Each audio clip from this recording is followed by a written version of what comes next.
Hello, welcome to Engineering with Rosie Live, and welcome to 2022. Well, at least as far as this channel goes. I've got a couple of comments already. Can you just comment to let me know that you can hear and see me fine? It's been a while since I did this, so I want to make sure that I'm still doing everything okay. Who have we got in the comments? We've got David Montgomery saying, hi, Dr. Rosie from California, USA. Hi, David. Belated Happy New Year from Philip Sheridan. So hi, Philip. Thanks for joining. And then we've got John Norris. I was told I could redeem my IKEA 50% off coupon here. May I speak with a manager, please? I'll get right onto that and and get back to you. Okay, and thanks for everybody for commenting that you can see and hear me okay. Including got Eskil Eriksson saying hi from a swine cold and energy price hiked Sweden. That's interesting. I've heard a lot about what's going on with energy prices in the UK, but not so much about Sweden. So, well, I'll have to look into that. Okay, so today's live stream. Oh, first of all, I need to apologize for delaying it a couple of times. I wasn't very well last week, so yeah, I wasn't feeling up to the live stream. So sorry if anybody had to put it in their calendar and then had to reschedule. Yeah, so this live stream, like always, it's sponsored by WeatherGuard Lightning Tech, who make strike tape, a retrofittable lightning protection system for things that go fast, like wind turbine blades and aircraft. And also the whole Engineering with Rosie channel pretty much is supported by the Patreon community. We're actually up to 100 in the team now, which it kind of blows my mind. And we always love to welcome more members. So yeah, there's a link in the video description if you would like to join us. We've got a Discord server now, and yeah, we get input on future videos and live streams and things like that. So in this live stream, we're going to be talking about 2021 and some of the most interesting energy stories from last year. And I'm also really keen to hear from you guys. What do you think the most interesting energy stories of the last 12 months were? So tell me in the comments. From my point of view, I was most interested in what went on in COP26, also the drop in emissions due to COVID, and then we had nearly immediate rise back up to pretty much normal in 2021. And I thought there was some interesting commentary about that, and I have a slightly different opinion to what I've heard other people say, so I'll be talking about that. I'm going to talk a bit about the Texas freeze and the ongoing gas crisis in Europe. And then finally, a positive story, my favorite energy story of 2021, which is the really exciting things that are happening with the South Australian electricity grid and what they're doing with renewables. I think by now it's got the most variable renewable penetration of a gigawatt scale electricity grid that doesn't include like traditional renewables like hydro or geothermal. Yeah, and then at the end, I'm going to talk about some expectations that I have for 2022. And also, if we've got time, I would really like to hear your opinion about what energy technologies you would like to see me cover on the channel this year.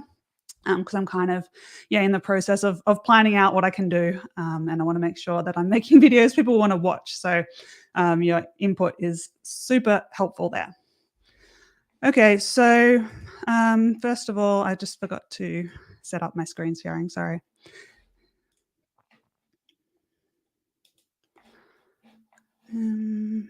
Okay, cool. So I assume you can see that. So we're going to start off with COP26, and I've just got this handy BBC article that that summarizes kind of what most of the main points were. So first point was that the pledges now currently get us to 2.4 degrees if you add up all the different country pledges. And I mean, not a lot of credit is really being given to us in the world for making progress on climate change. But I mean, I think if you think back 10 years ago or 15, 20 years ago when I was starting to work on climate change, like it would have blown my mind to imagine that, you know, the whole world has climate targets and has recognized that this is important. So I'm actually feeling pretty good about that progress. I don't think it's enough, but on the other hand, I also think that the way that technology trends are going now, I think everybody is going to beat these targets that they have that they've pledged. I don't think I think it's going to be easier than a lot of people think, and I'll talk a bit more about that later on, and probably in some future videos. The next point was that coal. There's been a plan to reduce coal. Initially, I think there was a lot of talk about the language. It was going to be phased out, and now it's going to be phased down. And I think that is definitely a good thing. And yes, it would have been better if we had said phased out. But to be honest, I don't think it's that big of a deal that that people have not yet made commitments to phase out, because I do see that coal is a dying technology regardless of what anybody's energy policies say. I think I've got a chart from the IEA, the International Energy Agency. You can see global coal consumption by region. And I mean, we're definitely seeing a change in, what we might have called business as usual in the early 2000s, would be way up here by now if we had just kind of continued along that path. And then on this side of the chart, you can see it's split down by country. So I think the blocks that are going downwards are regions that are reducing coal consumption. So Europe is reducing, the US is reducing, the rest of the world is reducing. We still have China and India increasing, and other Asia. But I did want to just quickly go to this is the Lazard Levelized cost of energy report that my last video was about. And you can see the historical cost of energy for all different energy technologies. This is coal here, which is, kind of pretty flat, slight increase in cost in coal energy since 2009 for electricity from coal, I should say. And nearly everything else has just decreased a lot. Like you've got solar over here. It's reduced by 90% in the last 12 years. Nuclear is the only other one that has gone up. It's gone up by 33%. So, and then even when you look at, let's see if I can find it, if you look at the marginal cost of electricity produced from these technologies, you see we've got coal here. Even if you've got an old coal power plant that you've fully paid off the equipment, you're just paying for, the marginal cost, the operating costs of fuel and maintenance and that sort of thing. It's still more expensive than new build of, a lot of renewable energy technologies. And I just think that these are going to be closing, and even China and India, which have, plans to expand still, I can't see it working out the way that they think that it's going to in the current plan. Because I mean, if your coal power plant is just losing money every day compared to what you could be getting renewable energy for, I just think it's going to take a lot of commitment to coal to keep on losing money in that way. So I am personally not that worried about it. Okay, I've got a comment on coal from Eskil Eriksson. Of course, we reach peak coal as we reach peak everything. And yeah, I think that's true. I guess it is literally true for everything, even solar, though that might be billions of years in the future, peak solar. But yeah, I really hope that we're not going to have to rely on using up all the coal and all the oil and all the gas, because I think we all know that there is way more of that left in underground than we can afford to burn. Okay, so I'm going to go back to this BBC article. So the next point was about developing countries. There's some pledges made. I don't know. They pledged to significantly increase money to help developing countries cope with the effects of climate change and make the switch to clean energy, which I definitely think is fair. I definitely don't think that we're doing enough. And I think the world is in some ways still failed to realize that global warming is actually a global thing, and it's not enough for your country to reach net zero in 2050 if there's still a lot of emissions elsewhere. So I hope that we see more of this coming up, and also as developed countries, as the richer countries progress further in their journey, then obviously, it gets more and more expensive to do the last few things. And if there's still a lot of really easy projects left in developing countries, then that will be a lot better bang for the buck. So I hope we do more on that. Then there's this point on fossil fuel subsidies. So world leaders agreed to phase out subsidies. And I think the actual wording was they're going to phase out inefficient subsidies, which artificially lower the price of coal, oil, or natural gas. And that word inefficient really stuck out at me, because it's like, oh, is it okay that you continue with efficient fossil fuel subsidies? And I just did look up this chart. It's another BBC article about the different fossil fuel subsidies from a few different countries in the world, and then comparing that to clean energy. So in this chart, the yellow bars are fossil fuel subsidies, and green is renewables or clean energy. And so you can see that actually the most out of whack is the US. And I hear so much criticism from people in rich countries, and I'm sure if you looked at the chart for Australia, it'd probably be just as bad as the US. But you hear a lot of complaints from people in rich countries that we're doing everything, and developing countries are still, like pushing ahead with fossil fuels. And the couple of developing or less rich countries that are on here, India and China, you can see that actually they've got a lot more balance between their renewables subsidies and fossil fuels. So that's interesting. Okay. So what's next? There's this US-China agreement. I don't know. I won't say much about that because it's just pretty much purely political, not so much engineering involved. And then there's this one about deforestation. So leaders from a bunch of countries agreed that deforestation is bad. I mean, I think it's great. Of course, it's great that we've got a target for ending deforestation. It's a bit funny because it's not like we didn't know that was bad before COP26. So I'm not really sure that I trust that anything has changed. And I actually saw that, here's a list of the countries that have signed up.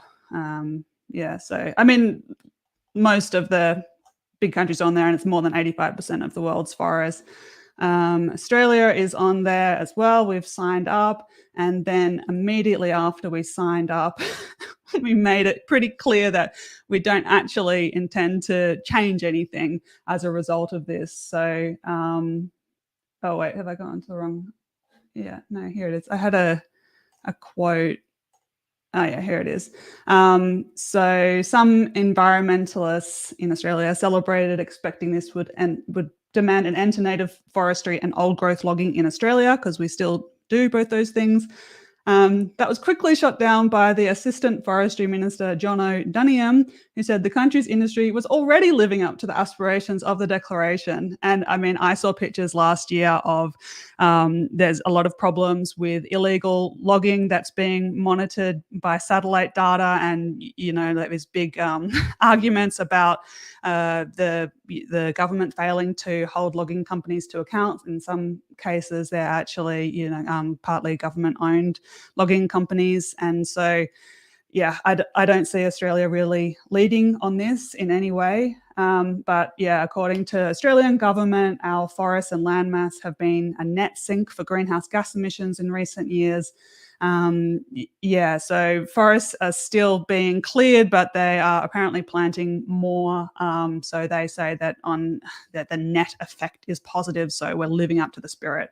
And I mean, for me, deforestation isn't something that I only or even mainly care about because of climate change. It's because of biodiversity. And it's, for me, my motivation for working in renewable energy is, to protect the climate and the planet for biodiversity for the animals that live in these forests. And this year I saw pictures of bits of forest cleared with koalas in the trees that had been displaced from the bushfires. And oh man, I just couldn't be more angry about this statement about forestry in Australia. So I'm pretty disappointed and angry about my country's interpretation of this this pledge to stop deforestation. And I hope that we'll get some public pushback on it and change that. We've got an election this year, so hopefully we've got a chance to make some changes. Okay, then the next one is methane, which is actually a topic that I was pleased to see finally being taken seriously. It is a pretty paltry cut that's promised, a scheme to cut 30% of methane emissions by 2030. So it's great we're finally looking at this issue, because especially like a lot of methane emissions, I don't have the exact numbers on hand, but like a really large proportion of it is fugitive emissions from the energy industry. So it's, gas that escapes from coal, oil, gas fields, it's leakage from pipelines. Just crazy that we're just allowing this, really potent greenhouse gas to just leak out, and it's, not even good economics to just waste all of that. There's a value to methane. So I'm glad that we're looking at it, but I think 30% is a really lame target. And I think it will be exceeded, because now we can monitor methane emissions with satellite data. And so I think that that's going to give activists and anybody, any interested person, the opportunity to have a look and see where there are big methane emissions, and put pressure on governments and companies to fix that up. We are starting to see like LNG projects that are calling themselves zero emissions, but they also have, like a lot of inefficient gas flaring, like I made a video about early in the year. And then, you can also monitor how much leakage they've got. And in some cases, it's just so implausible that you would call the whole thing zero emissions. And I hope that now we've got the ability to monitor it, that this problem it's really easy relatively to solve compared to other large sources of emissions. So glad to see there's some attention on it. And I hope that, next time we're making a target, it's for everything that's not from animals, or, there's some natural methane emissions that will be harder. All the easy stuff, I hope that we take care of it in the next couple of years. Okay, so I just got a couple of comments about the animals, the biodiversity. Christopher Sylvia is with me 100%. Wildlife is a big motivation for my own personal interest in renewables. And yeah, I think that's true for a lot of people. Maybe not so many engineers. Maybe I know I get eye rolls sometimes when I talk about that, and I've been called a dark green environmentalist sometimes, and I'm okay with that. I'm a nature lover, and I won't pretend that I'm not. Okay, somebody who's at Mark Demarest is laughing at the at the ads that are displaying, which is funny because I am on StreamYard, and it's always a risk when I share my screen that I should clear my cache before I do this, because it could give some embarrassing targeted ads. Okay. Okay, here's a point from Richard Newton on methane emissions. Does anyone count human emissions? I know we always just blame the cows. I don't think we do count human emissions in terms of like what we breathe out. I think that counts as natural emissions. And I mean, it does come from natural sources, right? Like we eat plants, or we eat animals that ate plants. So from my rough understanding of how the carbon cycle works, I think it all should be in that short-term carbon cycle. I don't think that we need to worry about not breathing out.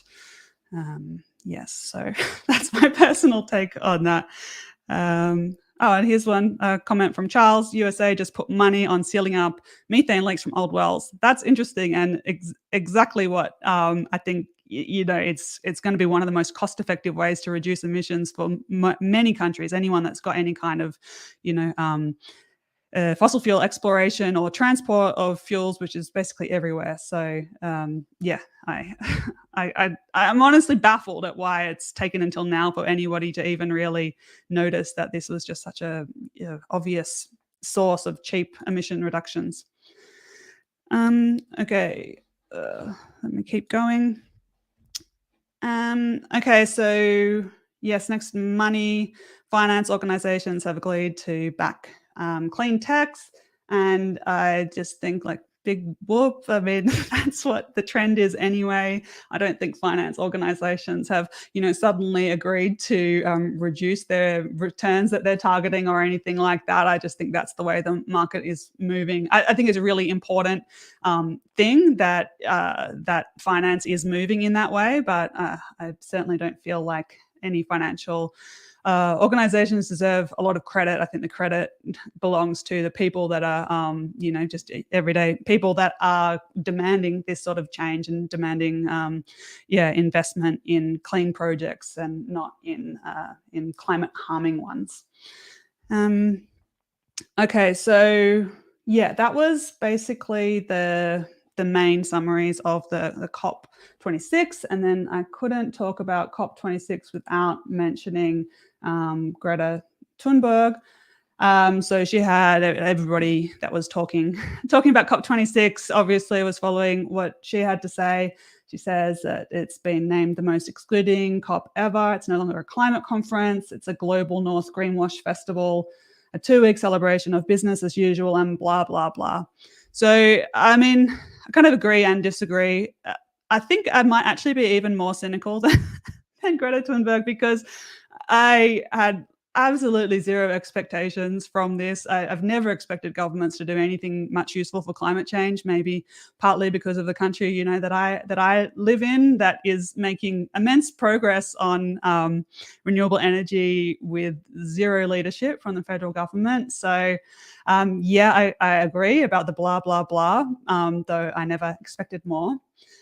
And I kind of, yeah, okay, that business as usual, I get it that what she's saying, but I actually think business, like what we call business as usual, has dramatically changed in the last decade or two. And I disagree that business as usual is actually that bad now. I mean, by now, business as usual it means, these, I'll go back to the Lazard graphs, and actually I want to go to the cost reduction. Where is it? Yeah, here, this one. So this is business as usual, is that, solar and wind continue to rapidly drop in price. We don't have storage on this chart, but, lithium ion battery storage is dropping fast, and a few other techs probably shortly going to follow. Electric vehicle costs dropping fast. That's the business as usual that I see involves these like massive reductions in cost of clean energy technologies and improvements in them, so that like we've got this system of capitalism, and we can disagree about whether or not that is like a nice way to organize a society, but we are in this circumstance where we found that the business as usual capitalism system is actually clean energy technologies are actually working pretty well within that system to roll out really, really fast. So so business as usual, the way I see it, it's going to get us large and fast emissions reductions faster than most people think, I believe. We don't actually need to change business as usual so much. What we need to do is to clear its path by removing market inefficiencies and stuff like that. And I don't really see governments prioritizing that. And I also don't see activists asking for it. When I see activists asking for governments to do much, much more, I just wonder what that more should be. So I don't see like a lot of government plans that would achieve good outcomes if they're just simply scaled up. The government policies and spending that got us this far, like in terms of the solar and wind rollout, and I definitely think that some government policies have caused some of these price reductions. Anytime that you have a government policy that leads to a lot faster rollout of technologies, you're going to see really fast cost reductions for technologies that have that potential. But I don't think that those kind of things in terms of what was done for the solar and wind rollout is what we need more of. I think that the real problem is that we've got markets and regulations that are, and business cases that are pretty much stuck in the 1970s, with like large centralized thermal generation. And I see this pretty much everywhere in the world. I mean, I'm no electricity market expert, but any country that you take a look at has some massive inefficiencies and struggles that are causing, obstacles for clean energy technologies rolling out as fast as they would, even if you just let capitalism take care of it. So I would like to see governments, get in and clear that up to make the environment more suitable for clean energy technologies, bring things into the 21st century. And then I think that the transition could go so much faster without a lot more government spending. And then the money that governments do have to spend on climate change, they could spend it on stuff that capitalism isn't going to take care of anytime soon, like long duration storage and hard to abate sectors like shipping and construction and aviation. So yeah, that's that's what I think about that. So yeah, I do. I'm starting to get a bit annoyed at this, constant negativity about what we've done on climate change. And I think it feels at the moment, it feels like we're not doing anything. I mean, if I can manage to find that graph I had, I think it's on. Yeah, this one was just on coal consumption. But if you look at emissions, global emissions, it's not a dissimilar curve, and it's like we're just starting to flatten out now, and it's not nearly enough because we've got to get to zero quickly. But I think the graphs, they don't really show the pace of change, and I think that with climate change technology, we're kind of like, imagine we're on this like huge ship.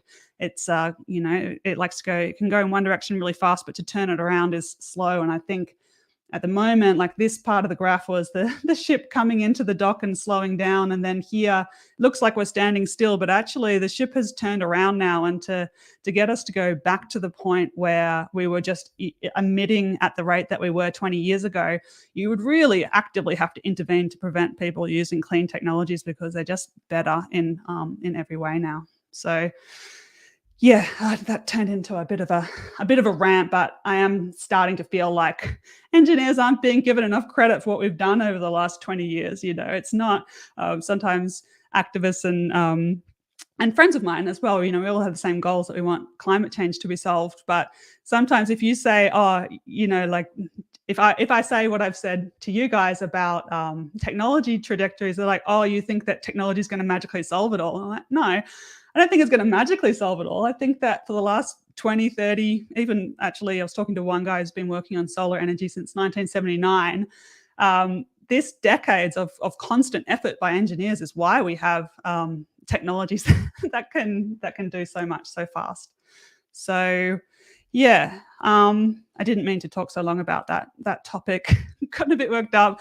Question from Mark Demarest: what would be a more ideal model now and going forward? And yeah, so here's the weakness in I've kind of worked up about what I think other people are getting wrong, and haven't worked so much on what I think would be right. But I think it's got a lot to do with market design and business cases.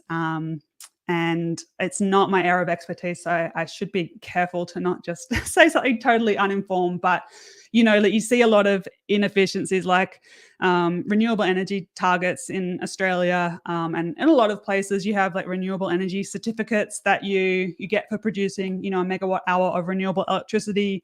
And that's been really good to provide a financial incentive for getting more wind and solar, but it doesn't solve the biggest problem we have today, which is not having more wind or solar because they're already cheap.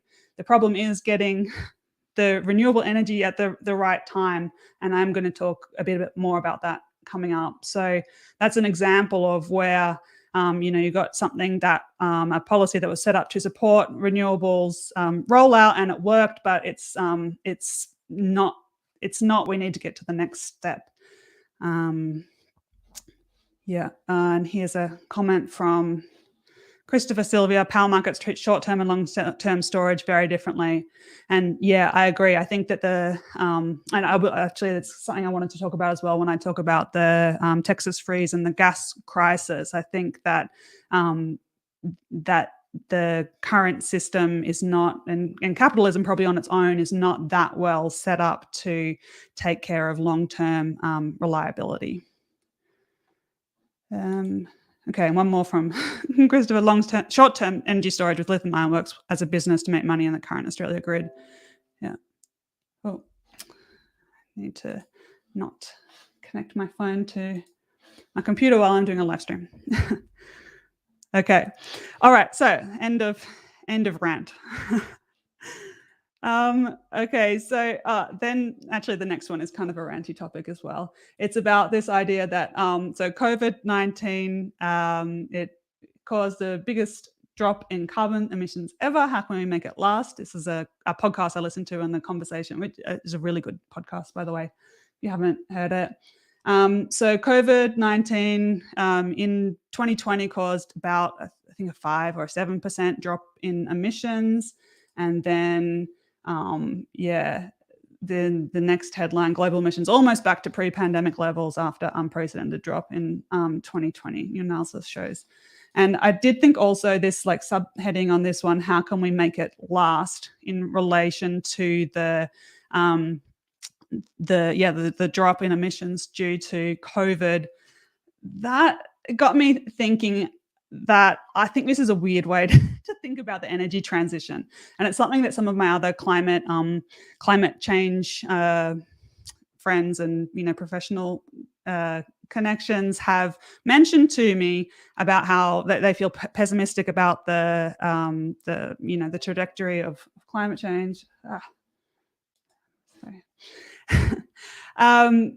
So some people have mentioned to me, we only saw a 5% drop from COVID, and we need that every single year from now until 2050 to get to zero. And I just think that is a shocking way to describe the energy transition and how it's going to work. I mean, it's not how it's going to work. And I'm no psychologist, and actually even, just my social skills are not the best. So maybe I'm the wrong person to have an opinion about this, but surely this is terrible psychology that, 2020 was like the worst year of your life probably. And the amount that it was worse than the year before, well, next year needs to be that much worse again. And then the one after that much worse again. And then we can solve climate change. It's just like, if that was how we were going to solve climate change, then we never would, because it's an energy transition. It's not an energy phase out or phase down, to use that COP26 language. It's not about the energy transition. Solving climate change is not and cannot be about everybody, moving into a cave with no electricity and convincing all their friends to do the same thing. And I think that, it's this is a big difference I've noticed in my career. When I started out in the early 2000s, renewables were really, really expensive. And I thought that we needed to convince everyone to pay more for their electricity and change their behavior a lot to save the planet. And I was going so slowly, and I was actually totally depressed and pessimistic, and I didn't believe that enough people could ever be convinced to actually do that. But then when renewables and other clean techs became economically and technologically competitive, I saw the immense speed that things can move at when the right outcomes for the planet are aligned with economics. And let's face it, like nearly everybody cares about money, and not as many people care about the environment to the extent that they would, really take a large step backwards in terms of the economy for the environment. So I do think that it's a silly way to think about the energy transition, that it's got anything to do with COVID. I mean, there were a few changes that happened from COVID that I think that will be beneficial for the future. In terms of, people working from home more. So there's hopefully going to be less people commuting into work every day. and less people flying for business travel. But I think the only reason that those kind of things could stick is because people want them anyway. I hate morning traffic so bad. I always ride my bike to work because I hate morning traffic so much. And before the pandemic, when I had a normal job and I had to travel for work, I was doing way more than I wanted to, and I was always arguing with my manager about not traveling as much, and if I really needed to travel. And all of a sudden during the pandemic, we realized that actually remote work is possible a lot more than we thought it was. So I think we can learn from those aspects of the pandemic. But in terms of the just like actual overall, it was only a 5% drop. And, we need that to continue that every single year. It's not just about reducing, it is mostly about transitioning to clean technologies, in my opinion. But then, I am a clean energy technology engineer. So I guess I would say that. Okay, so look at a couple of comments. John Norris wants to start a socially awkward club on Discord now. We can join, but I think part of the problem is that I'm not very good at keeping up with social things like that. That's why I end up this way. Okay, good comment from Alan Tupper. I feel like it's a good example of how humans are linear thinkers when a lot of system transitions move exponentially. And I think that is so true, really. That's the like one of the big points that I've learned from the working in the energy transition. And hopefully exponential growth is something that humans have a better understanding of now since the pandemic. But I know I've been going to clean energy conferences for like wind or solar or just energy in general. Been going to these conferences for like at least 15 years, and every year they'll show you the recent trend in either like reduces in price of solar or wind, or increases in global capacity. And it's always the past was exponential growth, but then projections for the future, even from these renewable energy agencies and companies working in the industry, people who really want to see a lot of growth, no one ever predicts exponential growth into the future. You always say, okay, like the last 10 years, the last 20 years have been exponential growth, and now I'm predicting linear growth into the future. And I've been asking actually other people I meet in the industry, I've been asking if they see the same thing, and everybody feels really uncomfortable to draw an exponential curve into the future. It's like one thing to see it in the rear view mirror, but I don't know. I think it naturally feels very uncomfortable to us.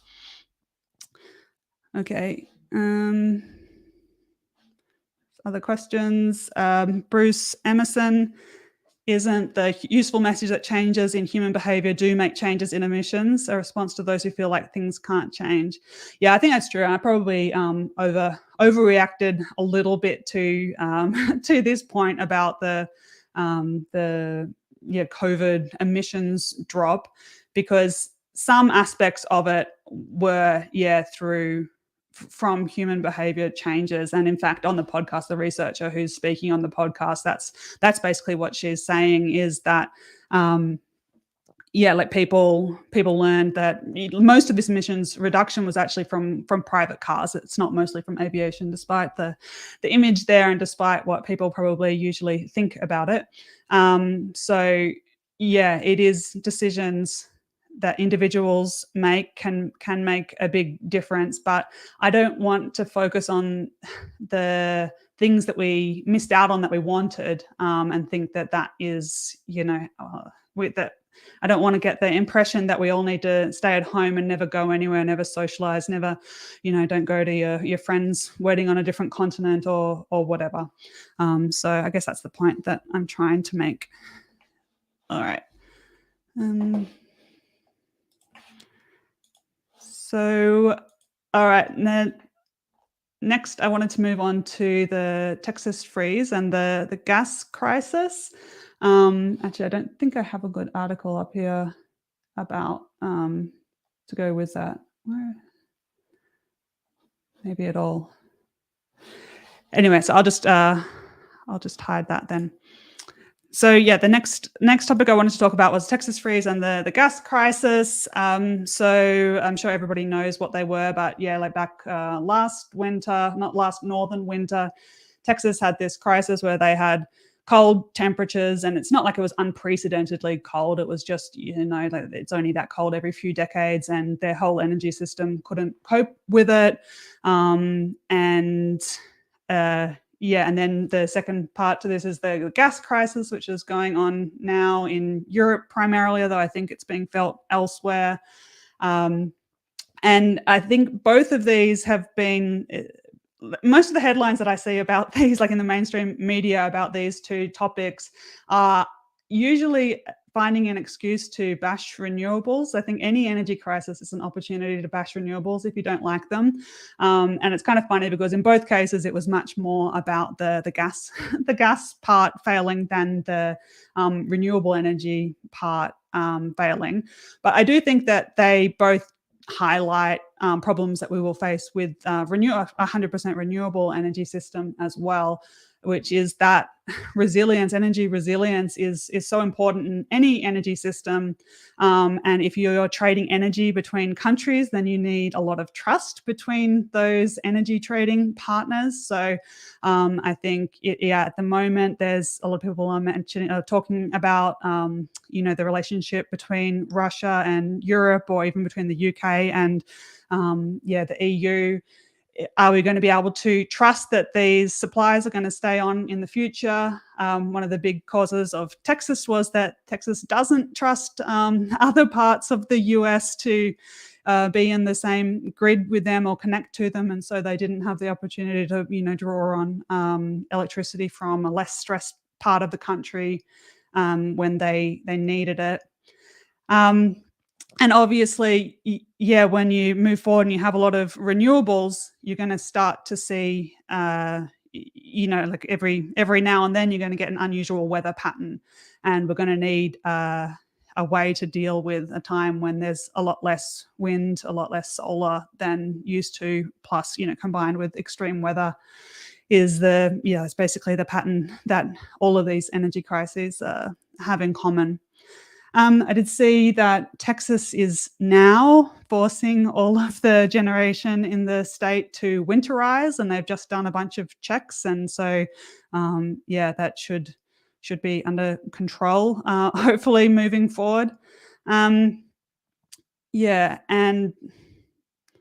actually, that's all I wanted to say about that. Even though these two events were whole energy system problems and much more about gas than renewables, they've all been market failures of a kind that we're going to see more of as we get more renewables.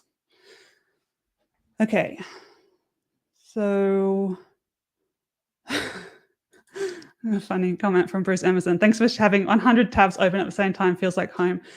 This was my live stream tabs. I closed all my hundreds of other tabs before I started the stream, so my computer wouldn't struggle. Okay. Yeah. Then there's a few political comments. I'll try and stay away from that. I don't know a lot about politics in other countries. It's best I don't, record myself on the internet criticizing other countries. Okay. So now the next topic that I want to go to is a really positive topic, I think. So I have noticed actually that my videos on the channel do tend to be fairly negative, or at least people are commenting that quite a lot. And I think it's a reasonable point. And so I sort of want to make an effort to cover some of the technologies that I think are really, really cool moving forward, and some of the, situations that are really cool. I actually got even one regular viewer on my latest video on levelized cost of energy. Someone I know, he watches many of my videos and comments often, and he said, finally, you're saying something positive about renewables. And he told me he got the impression that I was pro fossil fuel and not pro renewables. And so please tell me if you think, do you get the impression that I am not a fan of renewable energy? Because yeah, it was really a shock to me to think that someone thought that, because I've been working in the renewable energy industry for nearly 20 years now. At the start of my career, I was definitely taking a pay cut to do that compared to what I could get elsewhere. So yeah, I was surprised to see that that didn't come across. But on the other hand, I was kind of pleased because then I'm obviously not giving the impression that I am, just like a cheerleader for renewables. I'm actually covering the problem. So yeah, anyway, that was interesting to me. But this story is one that I am really interested about. And this current screen I've got here, this is a open NEM website, which is probably my favorite website, actually. You can go there and you can donate as well, actually, which I should do. I will do after this live stream. So this is the Australian electricity market, and it's got it's got real time. Well, it's got an electricity generation by source, and I think it's pretty real time at the moment. I've got this the last week for all of the NEM, which is basically the east coast of Australia. And what I usually prefer to do, because this is brown coal. This black is black coal. That I don't like the look of that. So I've always, when I go to the site and I'm trying to find graphs for my videos, I like to go to South Australia because it gives a much nicer coloured graph. So here we've got rooftop solar, and then this is utility scale solar, wind energy, tiny little bits of batteries. Yeah, so if we go out for a whole year duration, you can see the total percentage of renewables over the last year was 62.1%. So that is the most in the world for a grid that is based on variable renewables, because they don't have geothermal, they don't have hydropower in there. So if you compare it to Tasmania has all this blue, which is hydro, and in fact, Tasmania had 103% renewables last year, so they're exporting a bit, and yeah, most of that is from hydro. Fair chunk of wind, a little bit of solar. It's further south, not as good solar there, but yeah, I mean, a grid based on hydro or geothermal is that's good for the planet, but it's not that it doesn't really kind of blaze a trail for higher renewables penetration in other grids, because you can't just install tons and tons of hydropower wherever you want to. You need to have that good resource, and a lot of times, even if you have got like a really good valley available for hydro these days, we're not necessarily keen to flood a lot more nice valleys. And in fact, in Tasmania, some of the valleys that got flooded for their hydro scheme were pretty nice places that maybe would be nice if they weren't flooded. So that's why I get so excited by the South Australian grid, because it's basically wind and solar, and especially rooftop solar. If I go to maybe a shorter, more recent time period, because it's been summer, you can see a few interesting features in the grid. So the first thing, and actually I can see it better in this chart on this Renew Economy website, the end of last year, the end of 2021, they had 6.5 days where they had over 100% of demand from just purely from renewables. So you can see the chart here, it's just all wind and solar for 6 days. They have really high rooftop solar generation, and I'm just trying to, I don't know if I can get the right period, but anyway, in some parts in the past year, they've had, I think, even up to 80% of the demand has been met purely by rooftop solar, and that's still rolling out. So that's also a world record for the amount of rooftop solar. And then I also wanted to have a look. If you go for the whole year, you can either put it on to showing the data per week as it is now, or per day. And you can see when you go per day, these orange bars is all different kinds of gas. So you can see that there are definitely days where there's minimal renewables in the system, and so there's a lot of gas. But when you go to the week-long timescale, you never see periods where there's like a whole week with no wind or solar. This obviously, is 1 year, and you get a lot of variation from year to year, especially in Australia. But I think that it's really nice to look at this and see that, people who say, oh, wind and solar is great, but you need 100% fossil fuel backup. I mean, could you look at this data and really believe that you were going to get a month without a lot of wind or solar in the grid? I think this chart for me really highlights how how the problem of seasonal storage is maybe not going to be as big as we expect in every location. And I'm definitely aware that South Australia is really lucky in its natural resources because it's got both really great solar and really great wind resources. And when you've got both together, then you do get a lot more, kind of stability between the two of them. And things will be harder in places like like Northern Europe, for example, where you've got a lot of winter demand and obviously less solar at that time.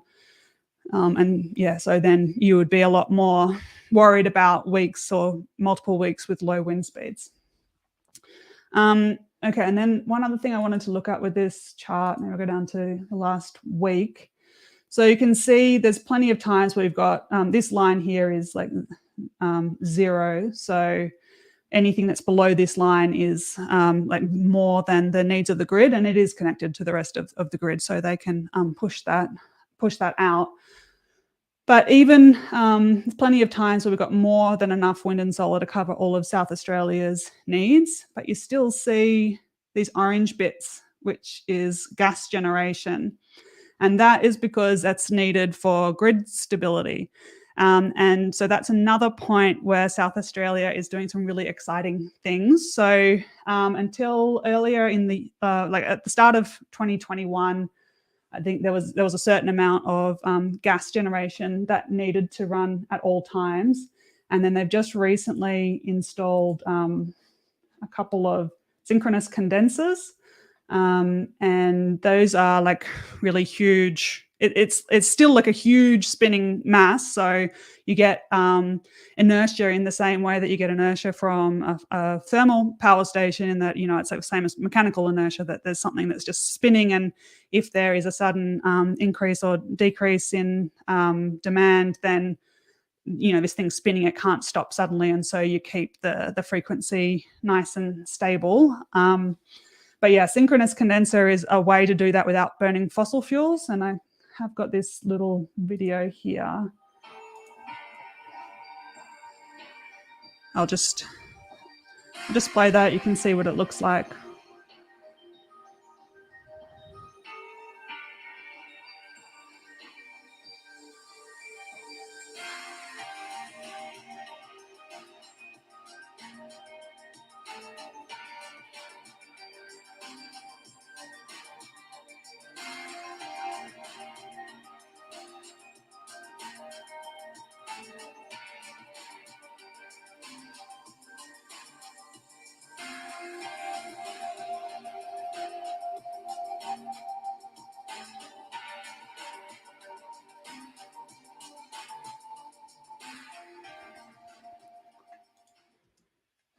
Yeah, so that's the installation of a couple of these synchronous condensers, and so that's a way that you can, keep the grid kind of behaving in the same way as it did when you had a lot of fossil fuel, large spinning masses, but without burning fossil fuels, because you use electricity to get that inertia spinning. But then the other thing that they're doing in South Australia is big batteries. So South Australia is where the very first big battery, big grid scale battery was. It's that one where Australia's tech billionaire Mike Cannon-Brookes tweeted at Elon Musk about getting a big battery in South Australia, and Elon Musk tweeted back that they'd do it within 3 months or it was free, and then they did, and that was the Hornsdale battery. And since then, there's so many more big batteries being rolled out in Australia, and So at the moment, they do provide grid support, but at the moment you can't run the grid without these spinning masses. But there are plans to start trialing batteries and synthetic inertia. So you program the the battery to behave in the same, like respond in the same way as a big spinning mass would. And there's a few more batteries that need to come online, I think, to get enough in the system to do that. But I think in the next few years we'll see South Australia be the first variable renewables grid with no physical inertia in the system. That's my prediction. Maybe not for 2022, but I think 2023 there's one especially big battery coming online. Yeah, okay, so that was my last story that I thought was interesting from 2021. I'll just see what comments that we have. Eskil Eriksson says in Northern Europe we have Dunkelflaute, days with no sun, no wind.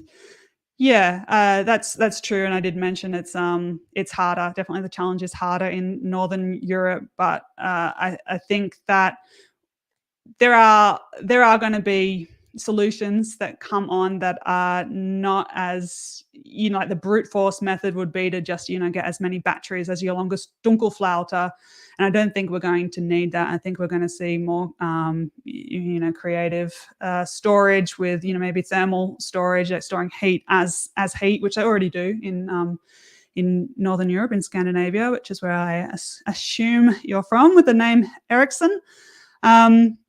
Yeah, so I'm aware that Australia, and South Australia in particular, has such an easy energy transition, which is why it's all the more ironic that we have a federal government that's so resistant to it. But you just see the pace of the energy transition is so fast here in Australia at the moment, and it's something, I've only been back in the country less than a year, and I was kind of a bit disappointed to be coming back because I moved to Europe because that's where the energy transition was exciting. And I honestly am more excited to be in Australia now because things are moving so fast. And because this is like the easiest country to really, move to that next step of the energy transition, I think it will be the first, and that, then we'll gradually move to harder locations. Okay. More questions. So QA library, Scotland in a normal year, wind turbines produce 300% of their power. In the last year, it was poor at only 96%, and this year looking the same.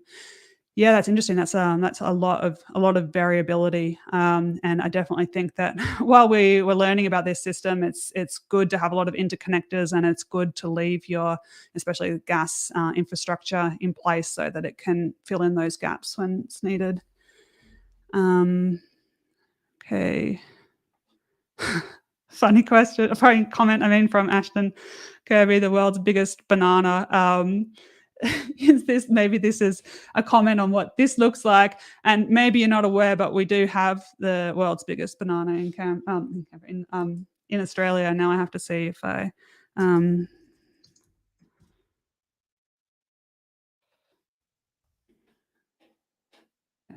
here you go. This is the big banana. This is the kind of thing that we have a lot of this in Australia. The big banana, there's like a big pineapple, there's a big merino.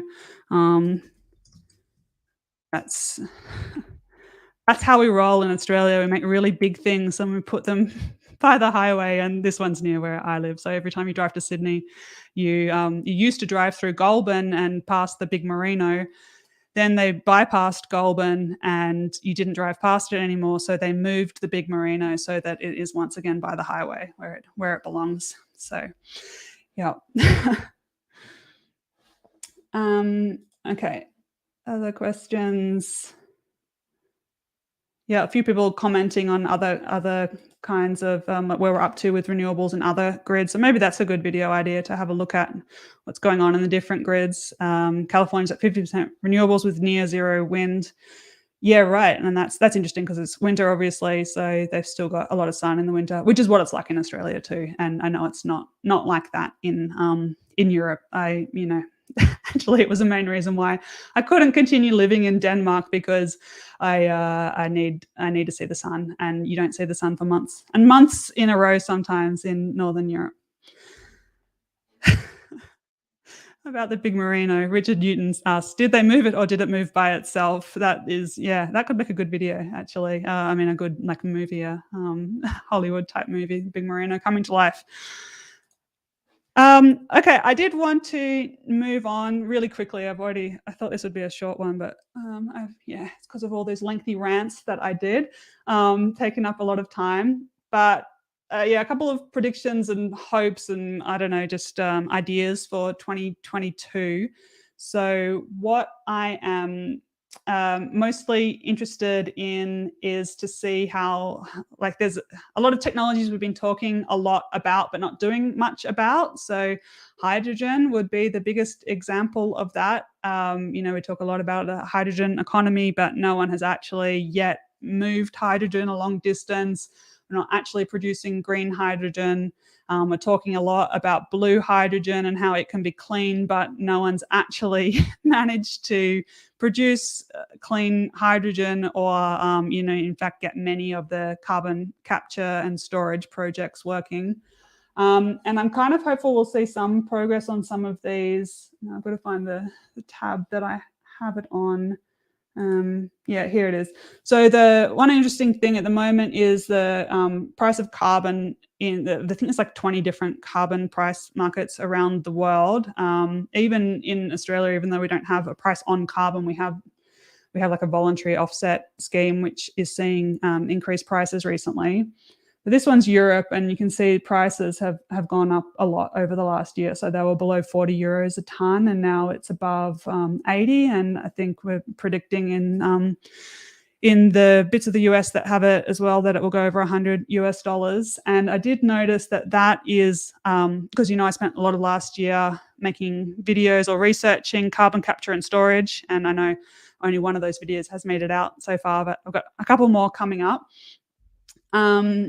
And in those videos about carbon capture and storage, I found when I was researching that the price that you need, the carbon price that you need to make it, economically viable on its own, is in a range that is actually pretty close to where the price on carbon is now and is probably going to be over the next year. So this chart, it's kind of hard to see exactly what's happening, but it's got like different sectors along the bottom, and then the cost of carbon capture in US dollars per ton of CO2. So this one on the right is Aluminium Smelter, which is a little bit strange because I thought that those were mostly just run on electricity. So I don't really understand that. I didn't read the whole report. But you can see from nearly everything else, like this is all power generation. And we've got refineries, cement, and iron and steel. Like this is the $100 per ton line, and many of them are below that. So I think if carbon capture is going to be a thing, then we'll see it happen this year. I know that, there's a few people that have flagged this is a Santos project. They want $70 a ton carbon price for this CCS project. This is in Australia, and it's a really cheap project because they've already got the reservoirs right there, and it's easy to capture the emissions. But there are a few articles saying, so people are interested in CCS now that the price on carbon is high enough. And I'll be interested to see how that goes, because carbon capture, until I started researching it, I kind of assumed that there's some problem with the technology, because we've been trying so hard for at least 30 years to get this to work, like really trying hard and spending a lot of money on it, and a lot of smart people are working on it. And there are so few projects that are really working well. The ones that are mostly ones that have a financial viability through using it for enhanced oil recovery, which is not that helpful for the energy transition. I'll be interested to see if people with this price signal, will we actually be able to get it working and capturing a meaningful amount. And then this links back into the hydrogen thing, which I raised before, because we've got there's the blue hydrogen and there's green hydrogen. So blue hydrogen is made from just the way that we make hydrogen currently from fossil fuels, and then you tack on carbon capture onto it. And a lot of people have been saying for the last few years that this is going to be the cheapest way to do it, and a transition. It means we don't need renewable electricity for it. And then you compare that to green hydrogen, which is made with renewable electricity. But we'll see something interesting, I think, this year, because one, the price of gas is high, which means that blue hydrogen is going to get more expensive. Two, we've finally got the price on carbon that in theory is high enough to make carbon capture work. So will we see that? And if it doesn't work out this year, whether it feels like everything is perfect for blue hydrogen right now, I'm just wondering if we'll ever see a time when blue hydrogen is actually cheaper than green hydrogen, and maybe we'll just move straight there. Yeah, and I will be making some more videos on all that this year. Yeah, and that's it. That's all I wanted to talk about today. I'm going to put the the screen back on that one, because that makes me happy looking at that. So I'm pretty keen to talk about the future videos, and I want to know from you guys what you think the most interesting topics that you're looking out for this year, and what would you like to see covered on the channel this year. So let me know if you have any technologies that, there's so many that I haven't covered, and I've definitely got ideas, but let me know if you're keen for me to cover something else. Okay, I've got one previous suggestion on that from Adrian Thorogood. Would like to see a video investigating why countries such as China and India are still building new coal power plants. Yeah, okay, that's an interesting topic, and I did actually try and research it a little bit for today, and the answer wasn't immediately obvious, but probably have to find a guest that is more knowledgeable about the politics involved there, but it would be an interesting one to cover. Okay, another suggestion from Ian Norton, sail ocean cargo. I think shipping is definitely one that I want to cover. And yeah, wind powered shipping would be one aspect on it. So I'll put that on the list. Thanks, Ian. And Eskil Eriksson, one shift in opinion we desperately need is that power consumption must reflect the production. You don't have to make aluminium cans on the coldest day of the year. Or the hottest one if you're in Australia. And I couldn't agree with you more. This is one of my pet topics of demand flexibility. And I think that this is one of the biggest reasons why I keep on going on about how markets and business models need to change, because at the moment there just isn't the right alignment between what we pay for electricity, and even most businesses pay for electricity, and the cost to the system of that. So I think if we can get that sorted out better, not just when electricity is produced and used, but also where, there's so much inefficiency that can be solved. And I think that's going to be there's just huge potential to make big changes without costing anyone anything. So I think that we're going to see that happening. There's plenty of companies trying, and I think it's we're pretty close to breaking through and disrupting the normal energy generation and distribution businesses. And there was aluminium smelters are actually one example of a business that is usually exposed to the wholesale power price, and are involved in supporting the grid, because sometimes an aluminium smelter might make up 10 or 20% of the electricity used in a grid. And so I have heard of some new smelter technologies that allow the amount of energy used by a smelter to vary a lot more, up to 40%, because the problem with smelters is you can vary the load a little bit, but you can't just turn it off, because it solidifies all through all the aluminium solidifies, and it's hard to get started again. Okay, some more suggestions. Richard Newton, vehicle to grid. And I have done a video on that, and I will do some more on related topics. from Sondern, realistic solar roofs. Okay. Solar co-ops. Okay. I have one idea. There's this country town in, I think it's in Victoria, called Yakandanda, and they have a big project to go to 100% renewables, like actual 100%, not just net 100%, but 24/7, 100% renewables. And I am kind of keen to get down there and talk to them about how that's gone. So that could be similar to what you're talking about there. QA Library suggests a video following what's happening with the Australia Power Interconnection for Singapore with Sun Cable. I love that project. I know a lot of people don't think that it's very likely, but I think it's cool, and I would like to do a video on that. Okay, so I'm going to leave it there then for those. So thank you a lot for all of those suggestions. And I need to thank again the sponsor of this live stream and all my live streams, WeatherGuard Lightning Tech. WeatherGuard also have a great tech newsletter and podcast, which I co-host with Alan and Dan each week. So the links to those are in the description. We talk about clean energy tech news, and the latest episode was a really good one. I learned so much from it.